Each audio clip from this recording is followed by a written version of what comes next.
recuerdo que ya analizamos la semana pasada desde el versículo 1 hasta el versículo número 21. Hoy vamos a concentrarnos del verso 22 en adelante, ¿sí? Y nos dice el Señor, vamos a leer del verso número 21 al versículo número 25. Nos dice el Señor: y salió el rey de Israel e hirió la gente, ¿sí?, de a caballo y los carros, y deshizo a los sirios, causándoles gran estrago. Verso 22.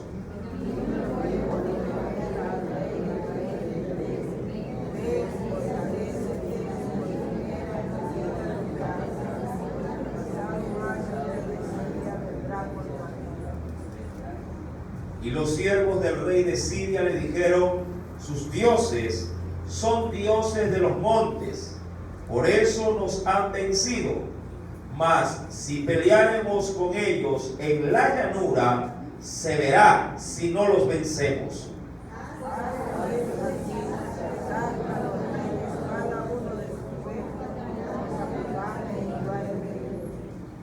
Todos el verso número 25. Y tú, fórmate otro ejército como el ejército que perdiste, caballo por caballo, carro por carro. Luego pelearemos con ellos en campo raso y veremos si no los vencemos. Y él les dio oído y lo hizo así. Amén. Mi hermano, si vamos a orar, hacer una pequeñísima oración y poner esta enseñanza en las manos de nuestro amado Espíritu Santo. Amado Padre Celestial, en esta hora, nuevamente, Señor, hemos venido a tu casa para poder recibir de ti una palabra.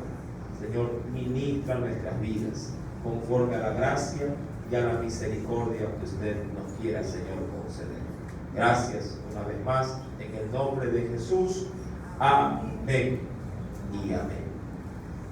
El contexto, mi amado, de este texto, sí, hace referencia al reinado de Acab, sí, el cual, luego de haber pasado algún, diríamos, tiempo después de que Dios hizo llover sobre la tierra luego de una sentencia contra ellos, sí, luego fue advertido por pura misericordia. Usted recordará el tema del viernes anterior, sí, hablando de la misericordia de Dios. Sí, él fue, mi amado, advertido de parte de Dios, sí, de que no estaría solo cuando se presente un poderoso enemigo llamado, sí, Ben-Hadad, el cual, como lo dirá la Escritura, mi querido hermano, este rey hizo, sí, para consigo una reunión, sí, de más de 30 reyes, y él, siendo quien les comandaba, sí, el imperio sirio se levantaría contra el norte de Israel, propiamente contra el rey Acab, para, sí, destruirlo, para sitiar la ciudad. Hasta el capítulo 20, verso 1 al verso 21, se dio lectura y se analizó. Dios lo libró en una primera confrontación, pero también Dios le hizo una advertencia. Usted recordará el versículo número 22, donde Dios, mandando un profeta, que no era Elías respectivamente, pero le mandó un profeta y le advirtió diciéndole: mira, hoy por hoy sí, tú has vencido, pero el rey que acabas de vencer vendrá para el próximo año a volver a atacarte. Y Dios le dio recomendaciones al rey Acab, un rey, sí, si bien es cierto, perverso, pero que alcanzó misericordia de parte de Dios. Y le dijo el Señor en el verso 22 al rey Acab: sí, fortalécete y considera y mira lo que hagas, porque pasado un año el mismo rey que había vencido volverá a ti, dice aquí, para pelear contra ti. Va a venir para poder hacerte guerra. Un año entero tuvo el rey Acab para poder prepararse. Mientras él estaba considerando esta situación, mi amado, por otro lado, Ben-Hadad, rey de Siria, estaba de alguna forma tratándose de explicar por qué lo habían vencido. Sí, ya que él llegó, si simplemente vemos el capítulo número, sí, el número 20, versículo número 16, que junto a él, es decir, junto al rey de Siria, pelearon a su lado 32 reyes adicionales. Parece imposible tener una lucha perdida teniendo tanto así, tanta gente a su lado, y solamente por otro lado acá. ¿Y con cuántos salió la guerra? ¿Con cuántos? ¿Con cuántos? 7.230 y algo de soldados. ¿Cómo es posible que un rey con tan pocos soldados hayan vencido a la coalición juntamente ya con el rey de Siria de 33 naciones? Solo Dios pudo haber hecho esto, mi amado. Solo Dios pudo haberle dado con tan pocos, sí, una poderosa victoria. Esa victoria, mi amado, se llevaría a cabo obviamente en el territorio de Israel, sobre todo en los collados, donde prácticamente sí confrontaron a su enemigo. Pasó el año y la palabra de Dios se cumplió, ya que se ha leído desde el versículo 22 al verso 25 que los generales del rey de Siria, Ben-Hadad, mi amado, le dijeron, tratando de darle una explicación al rey del por qué la pérdida, le dijeron: lo que pasa es que el Dios de los israelitas, y eso, mi amado, es de notar o es de considerar, es un Dios que solamente puede pelear en los lugares altos. Hay un dato curioso que de pronto sería importante considerar respecto de esto, ya que los sirios, como cualquier, diríamos, otro imperio de la época, ellos eran crédulos, mi amado hermano, a poder, diríamos, considerar de que los dioses de todo el territorio de Canaán eran dioses, mi amado hermano, sí, que consideraban, diríamos, conforme a la situación geopolítica de donde estos, diríamos, se adoraban. Si por ejemplo alguien estaba en la costa, por decirlo, a los filos de los mares, si ponían un dios con un nombre, diríamos, a manera de sinónimo, que represente el mar y que represente obviamente al pueblo, ya que de ahí se podría decir que muchos baales tenían nombres propios. Solo como para citarle, por ejemplo, ciertas referencias que quiero compartir con usted. Por ejemplo, había un Baal en la llanura en el monte de Hermón. Había otro Baal, que si Baal significa mi esposo, mi señor también, que pertenecía a la región del Líbano. Otro Baal que era considerado solo para adorar y servirle en la cumbre de Safón. Otro que se llamaba el Dios de los cielos era el Baal Shabim. Había otro Baal, mi amado, que se representaba como Baalim, el Dios de todos los Baales. Cada región tenía su propio Baal, su propio Dios, según su situación geográfica, política, militar y de muchas otras, diríamos así, aspectos propios de cada cultura. Los sirios dijeron: si el Dios de Israel es un Dios de montes, es un Dios de alturas, pero si logramos tener una batalla en las partes bajas, en las llanuras, veremos realmente quién es el vencedor. Y con este argumento, a la verdad, de manera inicial religioso, añadido con otro argumento también militar, porque también los generales de Ben-Hadad le dicen: por otro lado, también debemos de considerar que en esa lucha que perdimos, en esa primera batalla, algo jugó en nuestra contra. Digo, ¿qué cosa? Quienes comandaron los ejércitos de las 32 países que nos han apoyado, si fueron los reyes los que fueron los comandantes. Y para esta nueva confrontación hagamos algo: quitemos a los reyes, como eran súbditos del reino de Sirio, saquemos a los reyes y pongamos a nuestros comandantes ahí. Pongamos a nuestros propios capitanes para que ellos ejerzan nuestra propia política de guerra. Con estos dos movimientos vamos a destruir a Israel. Mi amado, y así lo hicieron, ya que en el verso 25, que es el último verso leído, dice la escritura respecto de esto, que ellos lograron en un año, para poder obviamente recuperarse de esa terrible pérdida, En un año ellos pudieron, mi amado hermano, cambiar o sustituir caballos por caballos, carros por carros, y luego obviamente para ponerse en una estrategia militar en llanura, establecer dónde querían pelear. Es decir, que hasta en esa parte, mi amado, los sirios hicieron 3 movimientos de manera general. Primero, se convencieron de que el Dios de Israel no era un Dios de batalla en tierra firme. 2, sustituyeron a los reyes que ellos controlaban y pusieron a sus comandantes para que comandaran los ejércitos de esos reyes. Y 3, se buscaron el lugar donde confrontar a Israel en batalla. Diría cualquiera, ellos establecieron las reglas del juego, o en este caso, de la batalla. Dios ya le había advertido un año atrás lo que pensaba hacer Ben-Hadad. Y Dios le dijo: mira acá, prepárate, arregla tu ejército, porque va a haber una nueva confrontación de aquí a un año. Cuando vamos al versículo número 26, la cosa, mi amado, fue pues de esa misma forma. Dice pues la escritura, versículo 26, pasado un año, Ben-Hadad pasó revista al ejército de los sirios y vino a un lugar llamado Afec para pelear, dice la escritura, contra Israel. Versículo 27, ¿puede leerlo por favor?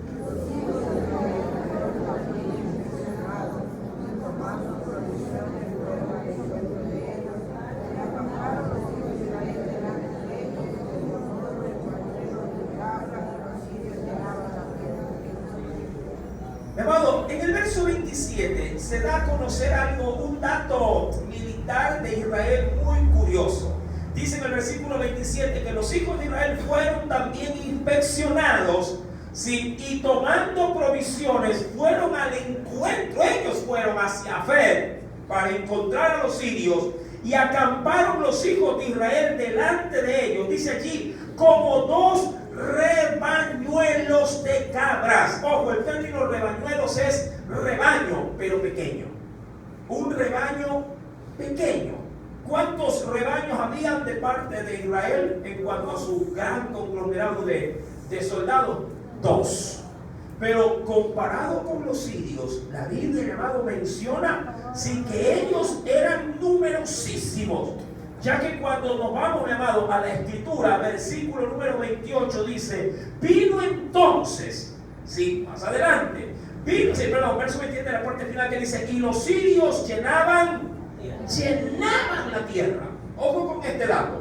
Mientras a Israel se lo identificaba en este lugar llamado Afec, como 2 meros rebaños de personas, agrupaciones por ahí, que no debieron, dicen algunos, que no debieron haber superado más de 10,000 personas. Mi amado, los sirios se contaban, porque como la arena en el mar, por decirlo de alguna forma. No se podía identificar por la cuantía de sus enemigos. Verso 28. Vino entonces, otra vez, ¿quién vino delante? Vino el varón de Dios. Era un profeta, pero recuerda, no era Elías ni tampoco Eliseo. Dios se valió de uno de esos 7,000 que no habían doblado sus rodillas, a Baal. Y le dijo así: así dijo Jehová, por cuanto los sirios han dicho, Jehová es Dios de los montes y no es Dios de los valles, yo entregaré toda esta gran multitud en tu mano para que conozcáis que yo soy Jehová. Esto, mi amado, para mí es un fuerte indicio para poder también decir que Dios, mi amado, o nuestro Dios, es un Dios que puede, mi amado, resolver cualquier circunstancia, y un Dios que se adapta a cualquier situación solo como para hacer notorio su poder. Dios no necesita, mi amado, que diríamos las circunstancias estén de su favor para decir, por esto es que pude. Como cuando alguien dice de manera terrenal respecto de algún trámite, dice, ya saqué, se me ocurre la licencia. ¿Cómo así tan rápido? Es que adentro tengo un primo. ¿verdad? Entonces, cuando la circunstancia está a tu favor, tú dirías, es que tengo a alguien que me ayudó desde adentro. Dios no necesita tener un pariente tuyo en una institución para hacerte ver que de Él, mi amado, viene diríamos así, todo tu socorro y toda tu ayuda. Esto no se trata de tener o no tener a alguien en un cargo importante.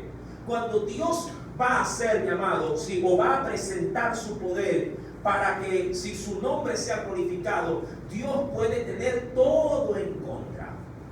Para esta guerra o esta confrontación, mi amado, todo estaba a favor de los sirios. Terreno, comandantes y la llanura. ¿Sí? Y claro, ellos pensando, mi amado hermano, que el Dios de los israelitas era solo Dios de montes. Es decir, si el pueblo nos confronta en los montes, de seguro Dios los va a ayudar. Pero si vamos a la llanura, aquí mandamos nosotros. Diría cualquiera, estamos en nuestro gallinero. En mi gallinero canto yo.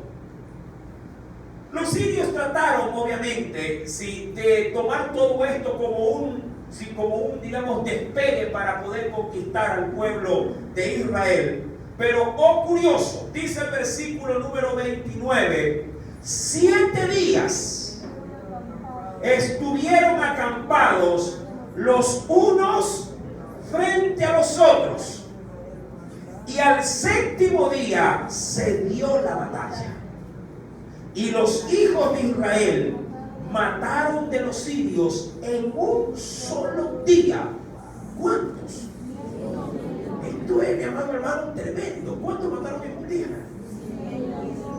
Dice la escritura, mataron 100,000 hombres de a pie. Y recuerda que se los veían como rebañuelos de cabras. Es decir, como pequeñas agrupaciones de diríamos así, 2 porciones de soldados. Dios no necesita cantidad, Dios necesita que se le crea. Amén. Dios no necesita, mi amado, saber cuánto dinero, con cuánto dinero cuentas para poder de pronto apoyarte y que puedas adquirir de pronto en el anhelo de tu corazón ese algo que tú tanto lo necesitas.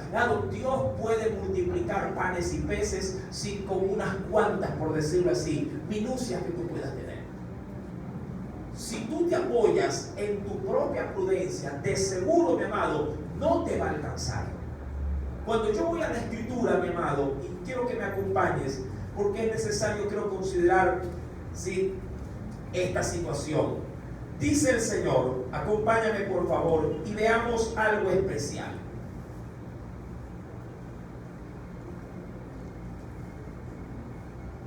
Dice el Espíritu Santo en el libro de los Salmos. Acompáñame por favor. Proverbios. Dice el Señor, capítulo 3, verso número 5. Dice el Espíritu Santo lo siguiente. ¿Lo tienes, mi amado? Proverbios, capítulo 3, verso número 5. Dice el Espíritu Santo de Dios allí, fíate. ¿Tiene? ¿Ya lo encontró, mi amado? ¿Sí? Proverbios, capítulo 3, ¿sí? Versículo número 5. Dice el Señor, ¿sí? Fíate de Jehová. ¿De qué manera? De todo tu corazón, y no te apoyes en tu propia prudencia. El término fiar significa confiar.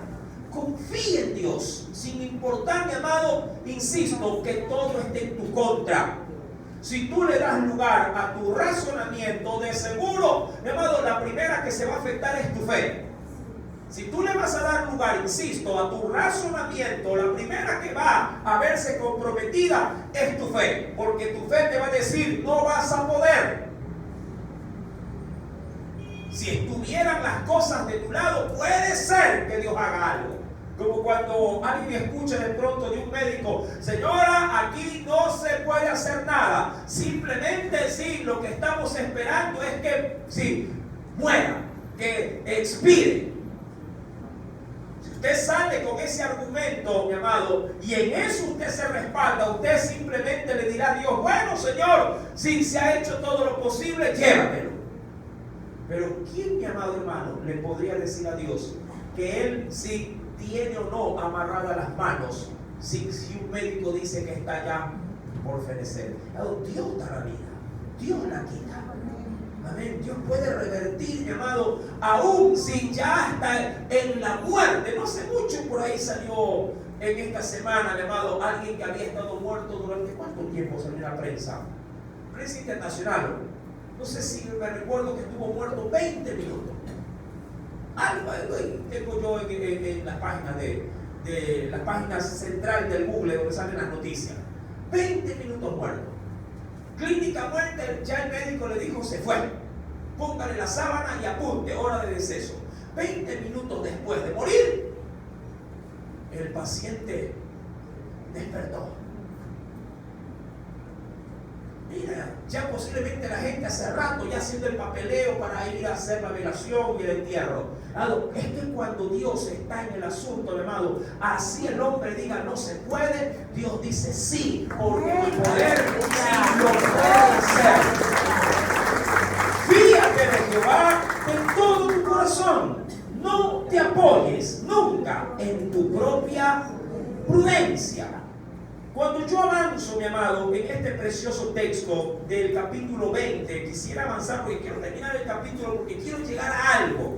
Si le cuento que yo había puesto un tema de manera inicial, para la primera parte de esta porción bíblica, de la que se va desde el verso número 22 hasta el verso número, versículo número 29. Pero sin embargo, ahondando en el tema, me dejé llevar por el Señor para poder terminar el texto, para resaltar algo especial dentro de esta confrontación. ¿Por qué, mi amado? Porque créame que a veces las batallas que Dios nos permite experimentar deberían de sacar, si ya Dios está peleando de nuestro lado, debería de sacar lo mejor de nosotros. Miremos de esta forma: si Dios comienza a hacer notorio su gran poder, haciéndote ver cómo Él se mueve, como decimos nosotros en lenguaje cristiano, cómo Él comienza a abrir puertas, decimos nosotros, ¿verdad? Uy, hermano, Dios abrió puertas para que lo atienda. Dios abrió puertas para que me den el empleo. Dios abrió puertas para que de pronto si se me ocurre ese trámite que estaba estancado. Dios puso gente, Dios, aún sin conocerme, la gente puso su gracia, me atendió como que si hubiera sido familia. No lo sé, Dios comenzó a moverse. Cuando Dios nos mete en este tipo, diríamos, de procesos de bendición, creo, mi amado, que Dios lo menos que esperaría de nosotros en ese proceso es lo mejor de nosotros también. Diría cualquiera, si Dios se está moviendo, ¿sí?, y me está haciendo ver su poder, creo que yo, si bien es cierto, no puedo ayudar a Dios, sí, pero yo por lo menos, mi amado, me encasillo o me oriento a quedarme detrás de Él, siguiéndolo, para no ser alguien que estorbe, sino que alguien que recorra con Dios el camino por el cual Él me quiere llevar. Mal estaría que Dios comience a moverse y sabiendo que Dios está en el asunto y está moviendo papeles, está moviendo el trámite, yo vaya y diga: a ver, disculpe, ¿qué es ese papel? Dice: este papel es el que le va a dar el trámite a usted para que pueda recibir, qué sé yo, el alta de su paciente. Déjeme ver, a ver, déjeme llevármelo. Digo: no, si Dios se está moviendo, tenga, que pase la mano que corresponda. Mal estaría si yo hago lo opuesto. Mi amado, y Dios comienza a moverse en esta batalla. Y Israel comienza, mi amado, a desbaratar al pueblo, al ejército sirio. 100,000 en un día. Se oye fácil, pero 100,000 muertos en un solo día en batalla. Esto, mi amado, da lugar a que Dios se estaba moviendo poderosísimamente en medio de Israel. Dice la Biblia en el versículo número 30, luego de esa terrible matanza que Israel estaba llevando a cabo, que los demás demás, mira cuántos enemigos habrán habido para que maten a 100,000. Los demás huyeron justamente a donde ellos habían llevado al ejército. ¿A dónde? A Afec, a la ciudad. Y el muro cayó también sobre ellos, dice, y murieron ¿cuántos? 27,000 hombres que habían quedado. 27,000. Dice el versículo número 30, en la parte final. También Ben-Hadad, ¿qué hizo? Luego de que vio que Israel estaba con todo. ¿Qué hizo Ben-Hadad? Ben-Hadad también se puso a huir. Y dice el versículo, y se escondía de casa en casa, o de aposento en aposento, en ese lugar de Afec. Este rey, mi amado, sí, que había alborotado el avispero, pensando que él iba a ganar, ahora se vio huyendo y escondiéndose casa a casa. Y en esto, mi amado, entra un proceso que Dios, creo yo, mi amado, que lo va a extraer de esta porción para hablar a la necesidad de nuestras vidas. Yo me estuve reservando, tenía de hecho como primer tema, sí, pero como avancé, del poder decir, Dios es Dios de circunstancias. Pero, hoy he denominado el tema de esta noche y se lo quiero dar en este momento. Si Dios lo desecha, tú también. Amén. Ese será el tema de esta noche. Todo esto ha sido como introducción. Si Dios lo desecha, tú también. Vamos a ver de qué se trata. El rey, sí, Ben-Hadad, el rey de Siria, está huyendo. El ejército está prácticamente destruido. Los pocos que han quedado, mi amado, están saliendo con el, digamos por decirlo de esta forma, saliendo con la cola entre las piernas. Israel con pocos está haciendo un estrago tremendo. Y dice en el versículo número 31, entonces los siervos del rey de Siria, entonces sus siervos dijeron, he aquí, hemos oído de los reyes de la casa de Israel que son reyes clementes, es decir, que son reyes misericordiosos. Y aún más, dicen ellos, pongamos pues ahora cilicio en nuestros lomos, es decir, pongamos vestiduras de luto. Sí, porque estaba asociado a un arrepentimiento o a un compungir del corazón. Pongámonos ropa de lutos, ¿sí? Cilicios sobre nuestros lomos y sogas en nuestros cuellos, como que si ya nos han cogido, ¿qué cosa? Presos. Mira, mi amado, esto es algo pero tremendo de parte de los sirios. Fueron muy inteligentes respecto de cómo adaptarse al peor escenario que se les venía. ¿Y qué escenario era el que se les venía? La muerte. Israel estaba, como dicen por algunos, estaba arrasando con todo. Con tan pocos estaban haciendo tanto daño. Y dice el Señor, y pongámonos sogas en nuestros cuellos y salgamos de esta forma al rey de Israel a ver si por ventura, es decir, por diablo, nada perdemos, para ver si por ventura te salva la vida. Como Ben-Hadad, mi amado, estaba prácticamente, como día escucharon viniendo en el carro, de que habían cogido a un delincuente que había matado a 2 personas, un gran conglomerado de gente los cogió y le estaban dando, mi amado hermano, pero como suelo decir yo, como piñata en fiesta. Que prácticamente se lo entregaron a la policía, pero ya más de allá que de acá. Diría cualquiera, si ya estoy así, ya, lo que venga. Ya no hay, diríamos, remedio para mí, hubiera dicho el delincuente, ya aquí me matan. Entonces el rey dijo, aquí me van a matar.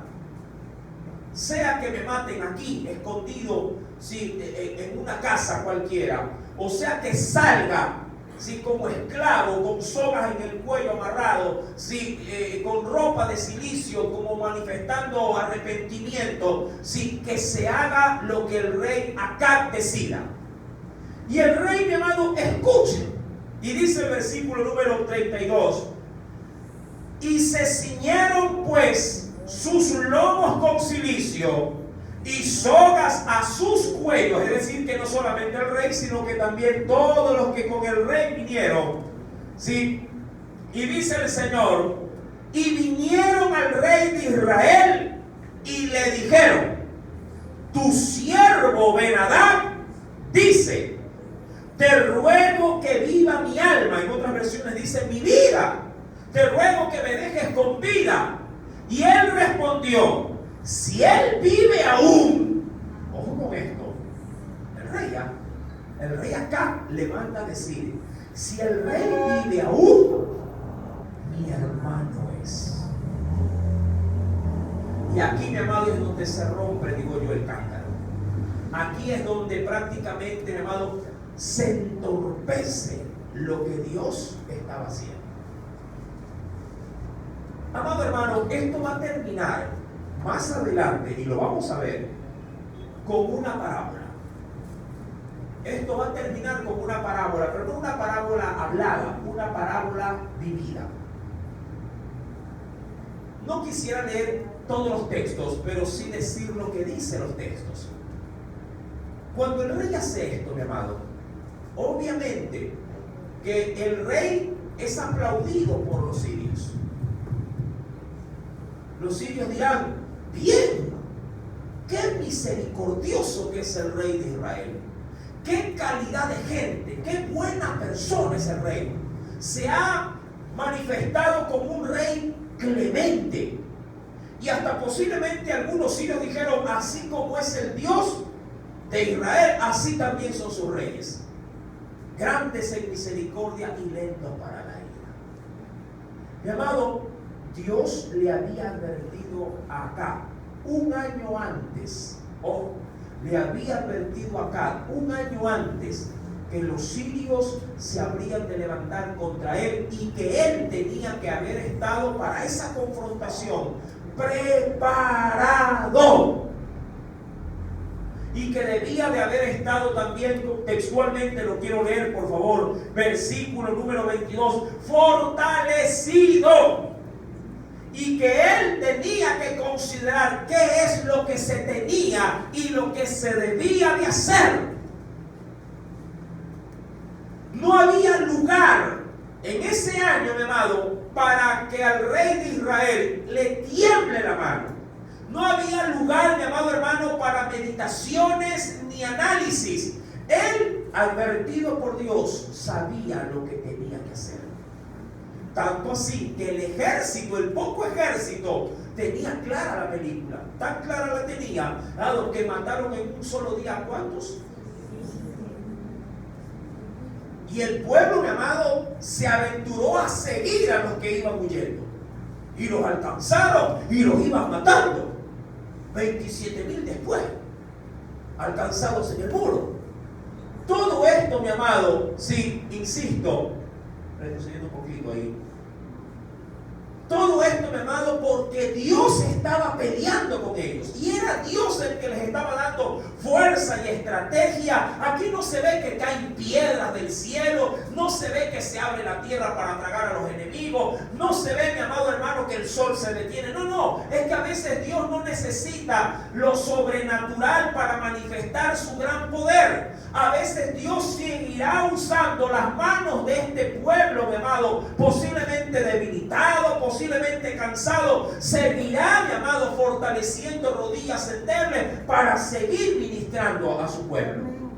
Y lo hacía. Pero cuando el rey recibe la noticia de que Ben-Hadad está dispuesto a rendirse, entre comillas digo, entregándose, el amado Ben-Hadad ya estaba vencido. Ben-Hadad ya estaba prácticamente esperando que la guillotina caiga y la cabeza, es como que si ya está sentenciado y diga, perdónenme, quiero hacer las paces.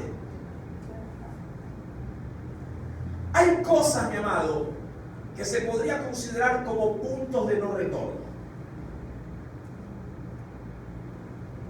Hay en este lenguaje que le digo, ¿sí? Los que son aviadores, que manejan aeroplanos, aviones, helicópteros, ¿sí? Estos tipos de medios de transporte son muy útiles, porque lo que hacen, como digo yo, como intención principal, es llevarnos de un lugar a otro en el menor tiempo posible. Pero los instrumentos de transporte, sí, aéreos, tienen un mal que no logran superar. Sí, un mal que no logran superar. ¿Cuál? Tienen muy limitada, sí, el depósito de la carga de combustible. Sí, por la misma velocidad que ellos emprenden en las alturas, necesitan quemar muchísimo combustible. El octanaje de un vehículo no superará para nada en el octanaje que tiene un avión. ¿Sí? Hay quienes dicen gráficamente, ay, a mi carro le voy a poner gasolina de avión para que vuele. Es que el octanaje es muy alto, ¿no? Y es carísimo también. Pero estos medios de transporte aéreo, si consumen demasiado combustible, y los tanques que tienen los reservorios son muy pequeños, porque lo hacen de manera comercial, más bien para meter la mayor carga o gente posible para que pueda resultar oneroso, pueda resultar lucrativo. Ellos sí trabajan con fines de lucro. Ahora, ¿a dónde quiero llegar? Cuando un piloto sale de un avión, llamado, suponiendo de que donde está el vaso que se ve a la distancia, aquí está el punto de salida y acá donde está este reservorio, sí, es el punto de llegada. Cuando el avión, mi amado, vamos a poner esta ilustración, ¿sí? Cuando el avión despega, el combustible que lleva solo es de ida. Solo es de ida. No hay para retornar. Podría retornar si se encuentra en la mitad, vamos a poner la mitad aquí, del recorrido, porque la gasolina le abastecería para poder retornar. Pero si pasa la mitad, ¿sí? ¿Qué te digo yo? Unos kilómetros más, el avión ya no va a poder retornar, porque el recorrido de aquí a acá sería superior al del combustible que puede utilizar. Tiene que ir o ir, no le queda de otra. A este punto medio le dicen el punto de no retorno. Ahí. Cuando se pasa en ¿sí? Ya no pueden, mi amado, retornar y decir, ay, me voy a volver. No. Tienen que llegar o tienen que llegar. ¿Por qué? Porque ya el combustible, ¿sí?, no va a alcanzar para el retorno. Ya no se puede. Sobre todo cuando se trata de vuelos directos. Sobre todo. Por eso es que cuando los aviones hacen escalas intermedias, sobre todo lo hacen ¿para qué? Para abastecerse de combustible. Mi amado, hay guerras. Mira que el libro de Reyes también nos ayuda en esto. Hay guerras, mi amado, donde Dios nos somete, donde Dios nos interna a experimentarlas, y también en esas guerras, que son guerras espirituales también, Dios, mi amado, nos somete, y una vez pasado el punto de no retorno, no podemos volver. Debemos de ir hasta las últimas consecuencias. Hasta las últimas consecuencias. Y Dios, mi amado, queriéndolo ver de esta forma, y me gustó este asunto del punto de no retorno, casi le pongo el tema de esto, punto de no retorno.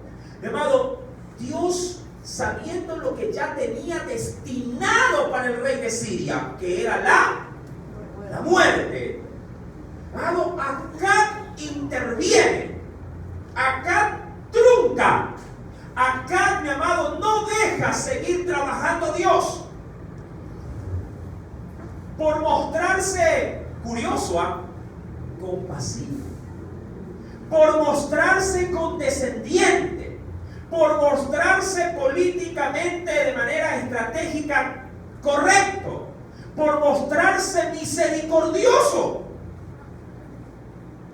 Esto sí, mi amado, causa un impacto en Dios. ¿Quién es el hombre para que perdone lo que Dios no quiere perdonar? Mira que hoy lo pongo de esta manera. ¿Quién es el hombre, mi amado, para que pueda tener misericordia de aquel que Dios no quiere tener misericordia? Pero a veces sí nos ponemos en ese plano nosotros, orando y clamando por gente que Dios ha desechado. Cuando uno ora, que es bueno orar, por algo que Dios rechaza, mi amado, estamos oponiéndonos a la voluntad de Dios. Estamos de hecho resistiendo a Dios, porque Dios ya ha tomado decisiones. Y tú, mi amado, como le decimos nosotros en otras enseñanzas, así te pares de cabeza, o así ayunes o hagas vigilia, lo que estás haciendo es huelga de hambre contra Dios, para que te conceda algo que Él ha dicho que no va a trabajar, que no va a hacerlo. Y acá le extiende, y ya vamos a la gráfica propiamente del combate. Le dicen los siervos del rey Ben-Hadad al rey Acab, versículo número 33. ¿Sí? Entonces tomaron aquellos hombres por buen augurio. Mira tú, lo tomaron por buen augurio. ¿Quiénes? Los de Siria. Y se apresuraron a tomar la palabra de su boca, hablando de la palabra del rey. ¿Qué palabra la quisieron poner ya rápido en evidencia? Que el rey había dicho, si él vive, es mi hermano. Es decir, si todavía está con vida, van a tener que decir que mi hermano es. Y le dijeron, tu hermano Ben-Hadad vive. Y él dijo, id y traedle. Ben-Hadad entonces se presentó acá y le hizo, ¿qué cosa? Subir en su carro, como diciéndole, somos hermanos, somos aliados. Amado, más bueno que Dios acá, más bueno que Dios, más misericordioso que Dios. Parece contradictorio que un cristiano, mi amado, poniéndose en el plano de acá, permita cosas que Dios prohíbe, pero que él, por querer manifestar más piedad, más contemplación, más amor, se confunde en su razonamiento. Por eso es que, mi amado, se dice desde este altar, cuando se enseña, que usted no puede ser a la hora de aplicar de Dios, mi amado, lo que Él le dice, usted no puede ser ni emocional ni sentimental en sus decisiones. Peor visceral. No podemos ser ni emocionales, ni sentimentales, ni viscerales. Tomar decisiones con el hígado, es decir, con cabeza caliente. Hay quienes dicen, es que me da pena. Así, es que me da pena, hermano. Pero hermano, ¿qué está haciendo? Es que me da pena. ¿Me entiende? Y agarran los nietos a la casa. ¿Qué pasó, señor? Es que me da pena.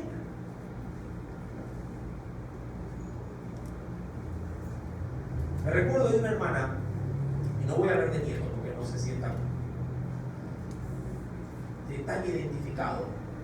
Mi amado, una hermanita le dijo, pastor, es sentido de Dios, dijo ella. ¿Sí? Traer a alguien que no vivía en esta ciudad, vivía en la costa ecuatoriana, en la playa, no digo el punto, ¿sí? Ha caído en drogas, dice, y es sentido de Dios traerlo a mi casa, dijo ella. Y lo llevó a la casa. Y digo, y después que lo llevó, lo típico, ¿no? Lo que siempre digo que no hagan, lo hacen. Lo agarró, le hizo preparar una maleta, lo hizo despedirse de su familia y lo trajo consigo a su casa. No le consultó al marido, todo lo hizo de manera emocional, ¿sí? Y lo metió en la casa. Y cuando ya lo hizo, me dice, pastor, quiero hablar con usted. Digo, dígame, siervo. Y me expuso lo que le estoy diciendo. ¿Hice bien o hice mal? Yo digo, a ver, ¿qué me viene a consultar? Que si hice bien o hice mal. Claro, eso se pregunta antes de hacerlo. Ya lo tiene ahí. Y pregunto que es huérfano. No, hermano, yo pensé que era un muchacho. ¿Cuántos años tiene este muchacho que ha llevado? Y ya como que va para 27 años. ¿Y qué dice su marido? No me ha dicho nada, como lo tengo en la parte de abajo y estoy en la parte de arriba. ¿Y usted piensa que esto está bien? ¿Sabe el riesgo que usted toma? Hermano, ¿a dónde quiero llegar? Cuando Dios nos da su palabra, no solamente nos la da como una sugerencia. Mucha gente ve la Biblia como que si Dios aquí sugiere cosas.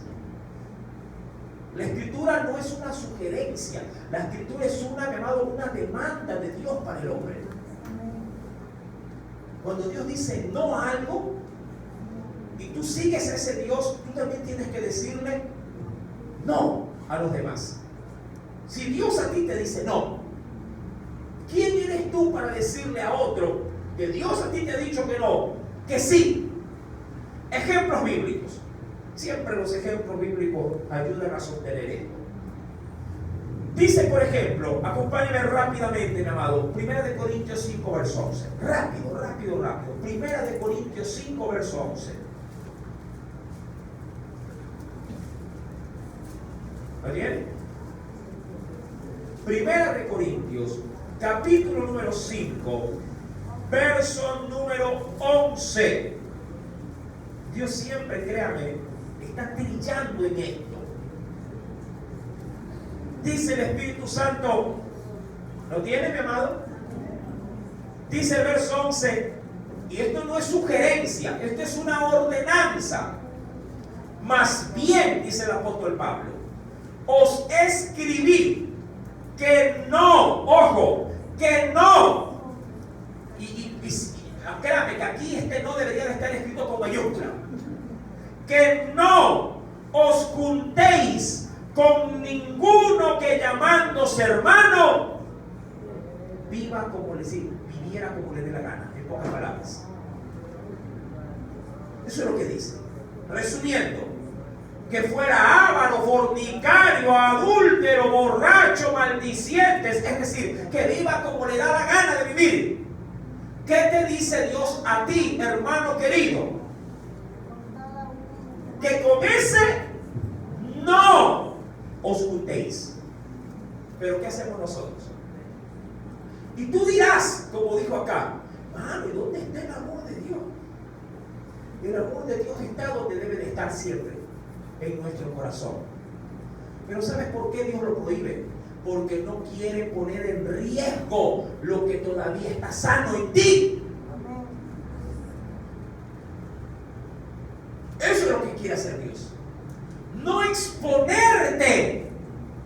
Porque Él sabe que un poco de levadura te leuda, te contamina. Júntate con un soberbio, con un hermano necio, terco. Terminará impartiendo su veneno en ti. Porque aquí no estamos hablando de un inconverso, estamos hablando de alguien que dice que es hermano cristiano. Digámoslo de esta forma. Y si se me apartó mi padre, bueno, es tu padre, te toca aguantar eso y llorar mucho. Pero si es alguien externo y sabes que vive una vida de pecado, pero al mismo tiempo de falsedad cristiana, porque aquí el punto es este, a los que están apartados los identificamos muy bien, porque ni a la iglesia vienen. Pero aquí estamos hablando de alguien que se dice que es hermano. Dice, escribí que no os juntéis con ninguno que llamándose hermano. Es decir, mi amado, que la doble vida es su identificador, es su característica. ¿Qué te dice el Señor con ello? Ten lástima, tengo ora. Sí, hay que tener lástima, hay que orar, pero no te juntes con ese tipo de cristianos. No os juntéis con ninguno que llamándose hermano viva como fornicario, avaro, idólatra, maldiciente, borracho, ladrón. Con el tal ni así te invite a comer. No más. Dice el verso 13, en el mismo contexto, porque a los que están fuera, ¿cómo Dios los tiene? ¿Adentro o afuera? ¿Dónde los tiene Dios? Los tiene afuera. Dios juzgará. Quitad pues a ese perverso de entre vosotros. Y a veces, ¿qué hacemos como iglesia? Sabemos de qué, digamos así, de qué currículum si ellos cuentan. Y a sobretexto de que, ay, bueno, hay que levantar al hermano, va y vamos y nos metemos. Y claro, palabras sacan palabras. No, ¿y por qué se fue? ¿Y por qué esto? ¿Por qué lo otro? Y ahí, mi amado, te tiran todo el veneno. Y tú sales de esos diálogos acongojado, preocupado y claro, teniendo otro concepto de la gente. Porque así actúa el veneno de un falso hermano. Y ahí después decimos, hermano, pero usted ¿por qué también se está enfriando? Ay, hermano, que no sé qué me pasa. Yo sé lo que te pasa. Te estás pasando por alto lo que Dios te dice. Esposas, aconsejen a su marido. Digan a su marido, mira mi amor, mira que el hermano en la fe se apartó y trabaja en tu trabajo. Rompe todo, sin toda ñañería con ese varón, te va a arrastrar. Dígale usted también a su esposa, mira mi amor, mira que esa hermana sí tiene, es murmuradora, mira cómo ha metido a más de una en problema. Te ruego, no le contestes de esas llamadas, ya no le escribas por WhatsApp. No os juntéis.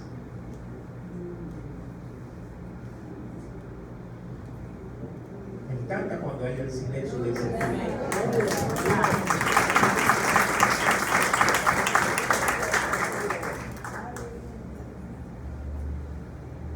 Hermano, David dijo algo precioso. En el Salmo 119, verso 115, dijo el Señor allí, Salmo 119, verso 115, dice el Señor, ¿lo encontró, hermano?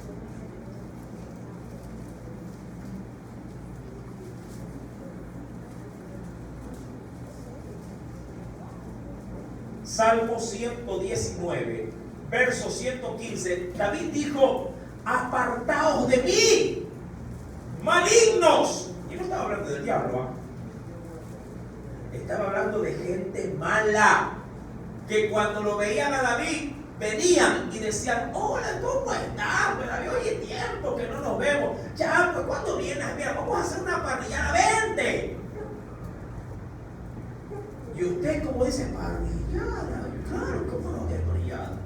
La parrillada no tiene problema, el problema la tiene quién es el que la está preparando. No solamente, mi amado, se está asando la carne, se va a asar tu alma. Si tú te juntas con alguien que, mi amado, su estilo de vida es de maldad. El creyente debe de saber a quién le abre la puerta de su casa. Amén. Eso es terrible, mi amado.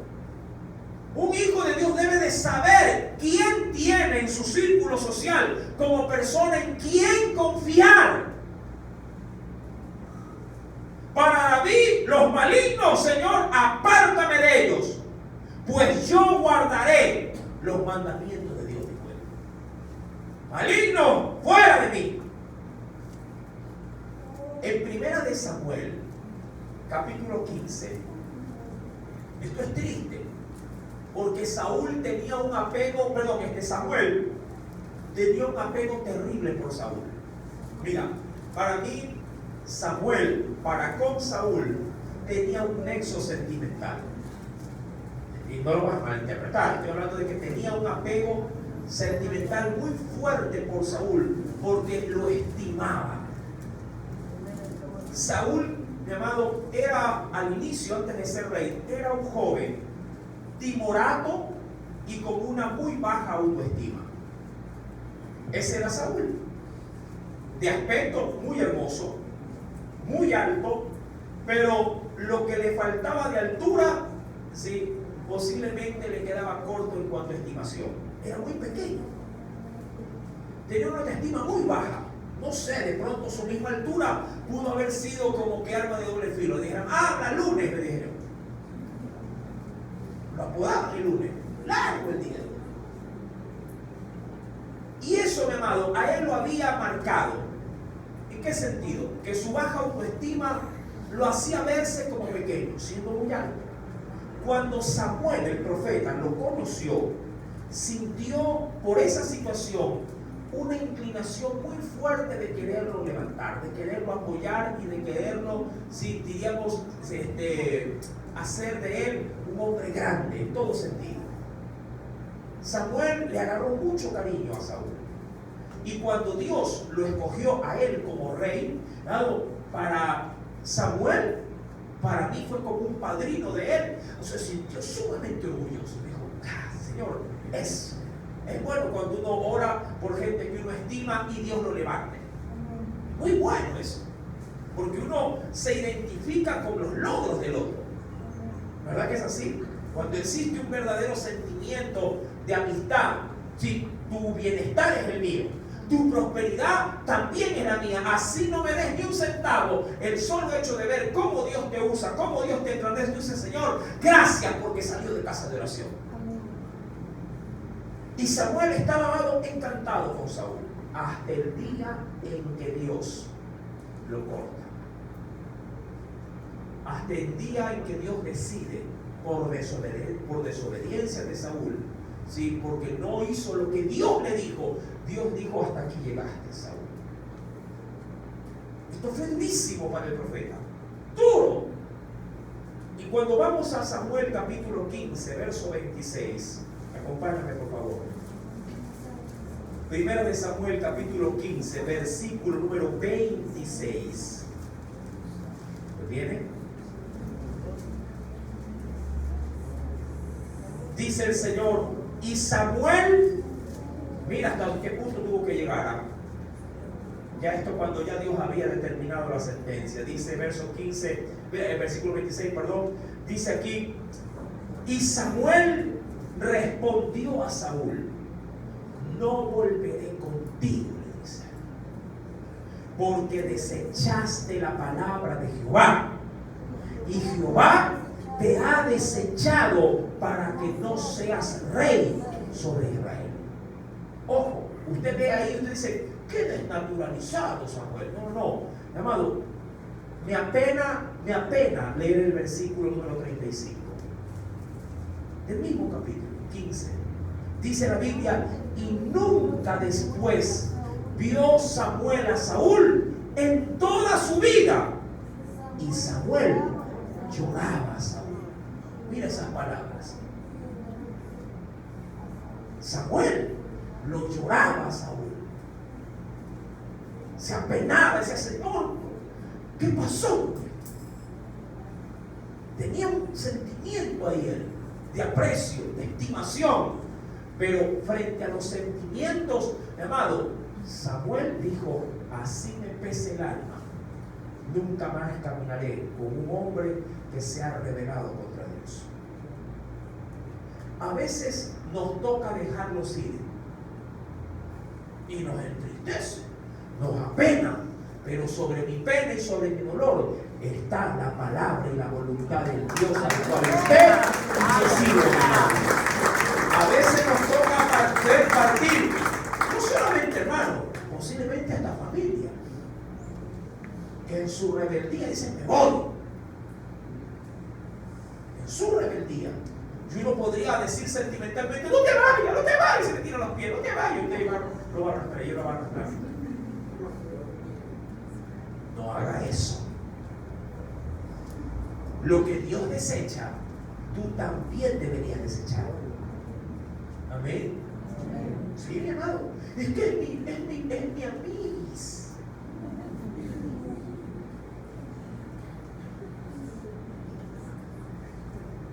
Primera de Reyes, para concluir, capítulo 20. Vamos a dejar la parábola, creo, para otra oportunidad, no creo, pero bueno. Verso 34. Y le dijo Ben-Hadad. ¿Recuerda que lo hizo subir? ¿A dónde lo hizo subir al rey? En su carro. Ya, diría cualquiera, ven, yo te llevo, le digo. Y le dijo Ben-Hadad. Mira, yo no sé, mi amado, pero acá ya tenía currículum de ser rebelde y duro, pero con esto se graduó, con esto se sacó mención honorífica. Y le dijo Ben-Hadad, mira, el vencido estaba vencido, amado hermano. Y le dijo, las ciudades que mi padre tomó el tuyo, yo las restauré, te las voy a restituir, te las restituiré. Diría cualquiera, y visto de otra forma, mira, y la vaca que te robó mi padre, te la voy a devolver. Y de verdad, ¡ay, qué lindo! Si es mía. Bueno, digo, acá se graduó con mención honorífica, fue doctor honoris causa de rebeldía. Yo te la voy a restituir, le dice. Y haz plazas en Damasco, es decir, en la ciudad principal, porque recuerda que Damasco era la capital de qué nación. Eso ya lo dije la semana pasada, de Siria. Y si quieres en mi ciudad capital, haz una plaza, le digo. Pero si te mato, me agarro todo el país. ¿Me explico? Es como que la pulga trance con el perro. Si quieres, dice, haz una plaza también en Damasco, para ti, como mi padre las hizo en Samaria, pero él la hizo porque me conquistó, pues. Y yo, sí, dice aquí, dijo acá también se puso en la misma vaina. Dice, te dejaré partir con este pacto. ¿Qué pacto? Que me vas a devolver lo que es mío. Hizo pues pacto con él y le dejó ir. Mi amado, torpe al cuadrado, al cubo. ¿Tú crees que Dios iba a dejar pasar esto? Lo seguimos.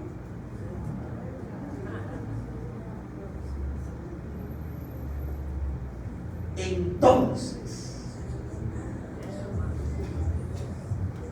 un varón, posiblemente otro, o el mismo, la Biblia se reserva el nombre. Me encanta porque cuando Dios mandó a los profetas acá para manifestarle misericordia, Dios se encargó de guardar el anonimato de sus siervos.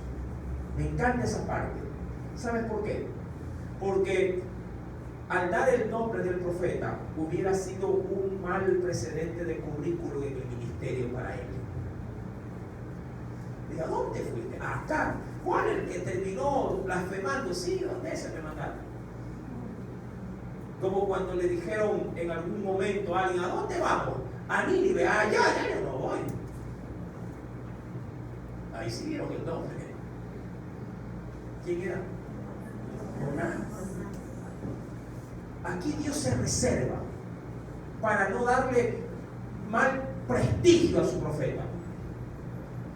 Un varón de los hijos de los profetas dijo a su compañero, por palabra de Dios, es decir, que esta profecía vino delante, no del rey, vino delante de los otros profetas. Diríamos que todos estaban haciendo un culto, estaban orando, y de ahí Dios se proveía a los profetas para enviarlos a ciertas asignaciones especiales. Y un varón dijo, hay palabra de Dios en este momento. Se paró el profeta y habló a los otros profetas y le dijo, como por decirlo así, ¿no? Le dijo el profeta, ¡hey tú! ¡Ponte de pie! Y el profeta, yo sí, ponte de pie. Y se puso de pie. ¡Ven acá! Y el profeta, al otro profeta se le puso delante. ¡Pégame! ¿Ah? que me pegues. Dios manda decir que me pegues. Hiéreme. Emplómame un ojo. Ve acá. Porque por ahí va el asunto. Hiéreme. Ojo, esto era una parábola vivida. Hiéreme, le dice. Ahora. Mas el otro, es decir, el otro profeta, al ver que le piden que hiera al profeta, también entre profetas ahí, dice, no te voy a pegar, estás loco. Mira lo que es no estar apercibido y alineado en donde Dios te quiere. Mira, a veces hay cosas que Dios en nuestra incoherencia nos manda hacer. Pero recuerda, el que obedece no se equivoca. Amén. ¿Por qué? Porque cuando razonamos la palabra de Dios para aplicarla a nuestra aceptación, mi amado, la palabra de Dios nunca va a tener sentido. Cuando Dios dice, sácalo de ahí, como lo hizo con Lot y Abraham, sácalo, pero es mi sobrino, sácalo, dile que se vaya. Si la razona, nunca recibiría la promesa de ser multiplicado. Tenía que irse. Pero le va a ir mal en Sodoma y Gomorra, no es mi problema. Yo quise trabajar contigo, no con tu sobrino. Pero va a morir su mujer, ¿o no? Sí. Y sus hijas se van a corromper, ¿sí o no? Sí. Dios lo sabía todo. Hubiera dicho Abraham, ay, me siento culpable. Dios tiene misericordia de quien quiere tener misericordia. Amén. Y Dios honra obviamente a quien quiere honrar. Aquí el punto del eje es, no, mi amado, no hagas lo que te parece, haz lo que Dios te dice. Y a veces lo que Dios nos manda hacer son cosas difíciles de procesar emocional y sentimentalmente. Pero ahí se no, que no se va, mi hermano, mire que se quiere ir. Déjalo. Que saboree. Y si le va mal, Él siembra, Él va a cosechar. Déjalo que pase el proceso, que cuando lo pase reflexionará y volverá y dirá, Padre, he pecado contra el cielo y contra ti. Y ahí Dios ya lo trae humilladito.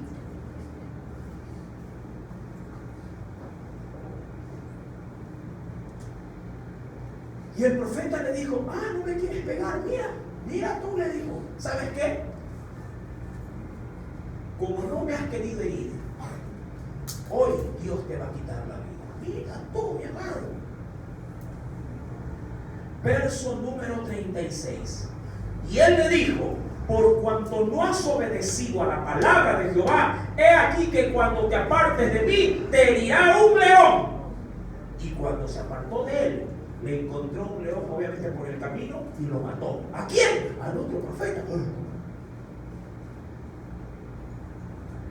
Entre colegas de ministerio.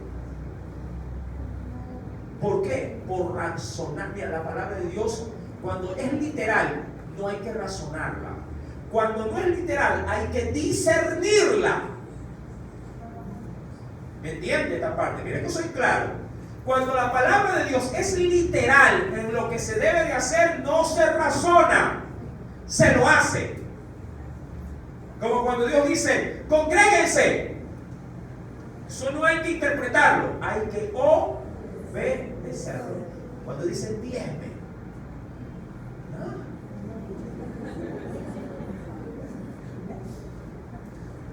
hay que obedecerlo. Es que quiero que el Señor me revele. Claro, te va a revelar que eres un desobediente. Nada más, lo único que te puede revelar.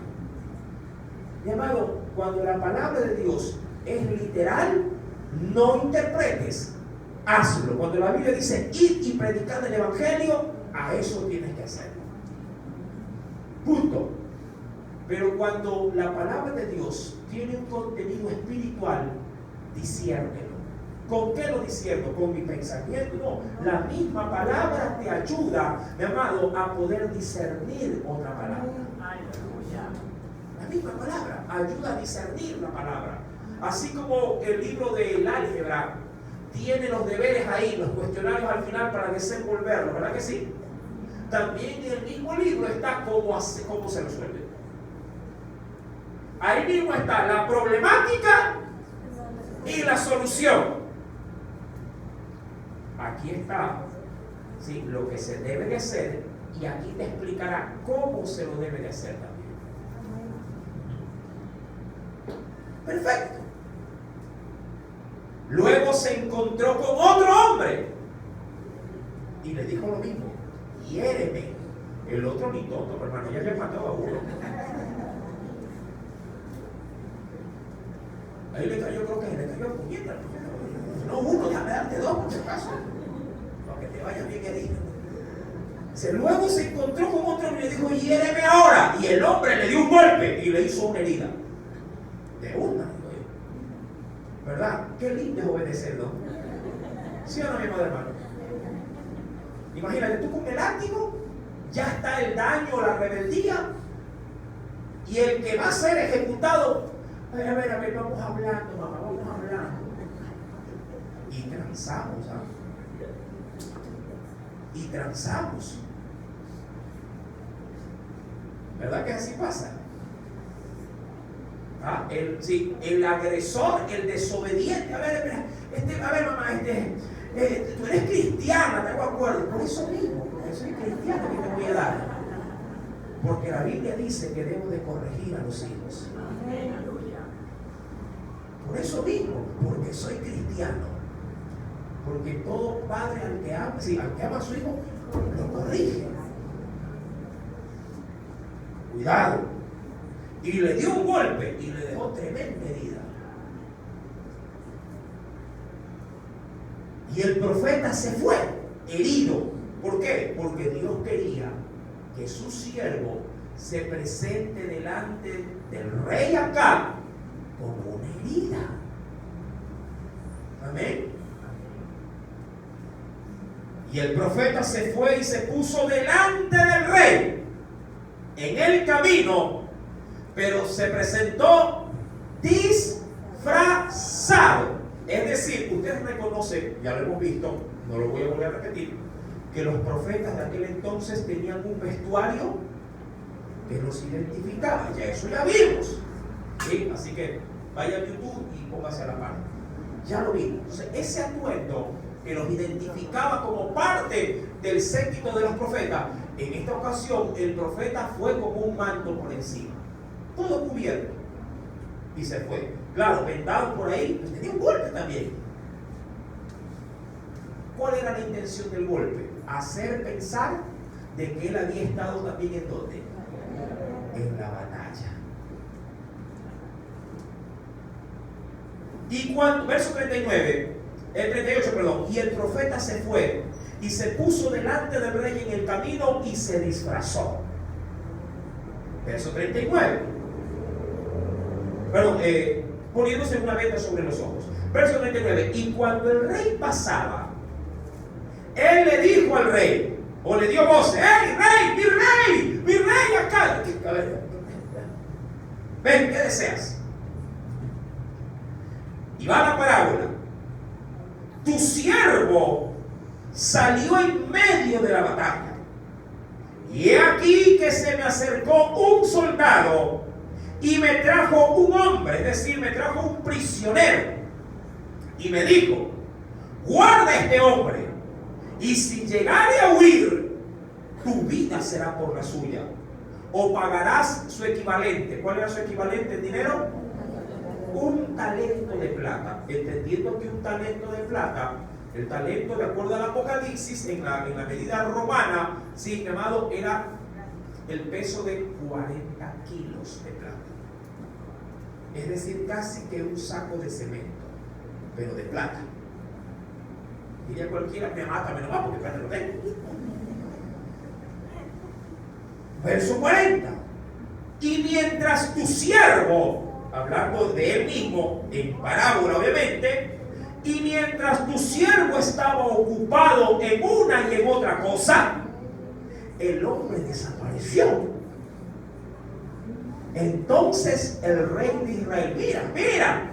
Entonces el rey de Israel le dijo: esa será tu sentencia. ¿Cuál? O que te maten, o paga el talento. Esa será tu sentencia. Tú la has pronunciado. Cuando él terminó de decir esto, entonces le habló de parte de Dios al rey. Verso número 41. Pero él, hablando del profeta, ¿qué hizo? Como cuando se destapan los superhéroes, ¿no? ¡Suá! Se sacó todo el vestuario. Él se quitó de pronto la venda de sobre sus ojos, y el rey de Israel conoció que era de los profetas. Y él le dijo: así ha dicho Jehová, por cuanto soltaste de la mano el hombre de mi anatema, tu vida será por la suya y tu pueblo por el suyo también.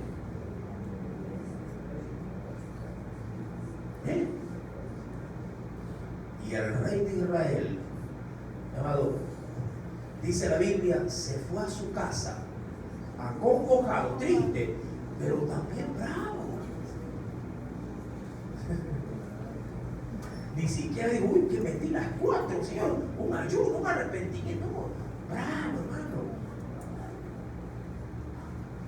Es que cuando uno corrige al sabio, gana un amigo, pero si uno corrige al necio, te ganas un enemigo. Se fue a su casa triste y enojado, y así llegó ¿hacia dónde? De ahí para adelante, capítulo 21 en adelante, los días de acá estarán contados. Estarán contados. Amado hermano, no trances. Si Dios deséchalo tú también. Si Dios te ha dicho no para ellos, no le vuelvas tú a decir sí. Deja que Dios trate y no intervengas en los planes de Dios. Amén. Que Dios añada mucha bendición a su palabra en el Padre. Amén. Espero que el Espíritu Santo haya hablado a tu corazón y a tu necesidad.